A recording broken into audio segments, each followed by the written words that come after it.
जी, आज फिर चरखे की याद आई है, क्योंकि चरखा प्रतीक था आज़ादी के आंदोलन का, आर्थिक चोट का।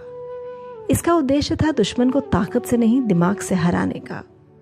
आज़ादी की लड़ाई में अंग्रेजों के खिलाफ जहां असहयोग, सविनय अवज्ञा राजनीतिक यंत्र थे, वहीं स्वावलंबन के लिए चरखा आर्थिक यंत्र था। यही कारण था कि भारत छोड़ो आंदोलन के वक्त अंग्रेजों ने बड़ी संख्या में चरखों को जब्त किया, उन्हें तोड़ा, उन्हें नष्ट किया।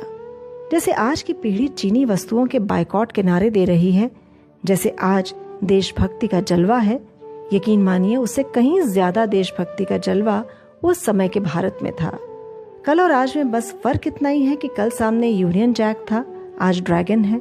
कल अंग्रेज थे, आज चीनी है।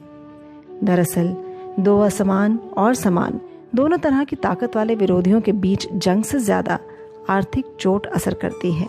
इस बात को बापू ने समझ लिया था। चरखा बापू के लिए सूत काटने भर का यंत्र ही नहीं था, बल्कि परिवर्तन का शस्त्र था। गांधी जी कहते थे कि एटम बम राक्षसी शस्त्र है और चरखा दैवीय शस्त्र, एक विनाश का प्रतीक है और एक सृजन का। गांधी जी के अनुसार चरखा सिर्फ हिंदुस्तान ही नहीं, बल्कि पूरी दुनिया को दास्ता से मुक्ति दिला सकता है। इसीलिए शांति के प्रतीक चरखा को आज भी सलामी देने अमेरिका के राष्ट्रपति डोनाल्ड ट्रंप और कनाडा के प्रधानमंत्री जस्टिन ट्रूडो साबरमती आश्रम जाते हैं। दरअसल अंग्रेजों के भारत आने से पहले भारत भर में चरखे और करघे का प्रचलन था।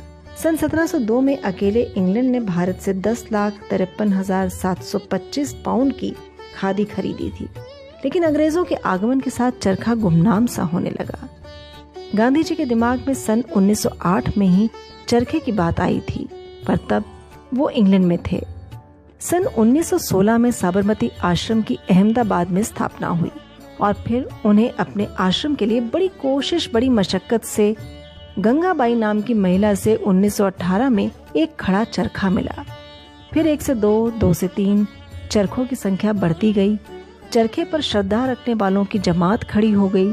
गांधी के नेतृत्व से फिर से चर्चित, संशोधित और विकसित चरखा आजादी की लड़ाई में आर्थिक स्वावलंबन का प्रतीक बना।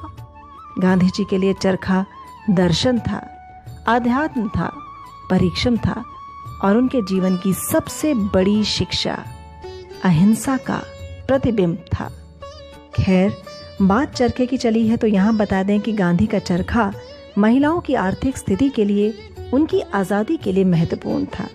इसलिए उस समय के भारत में चरखा इतना प्रभावी हुआ कि अमीर घरों की महिलाएं भी चरखा चलाने लगी, सूत काटने लगी।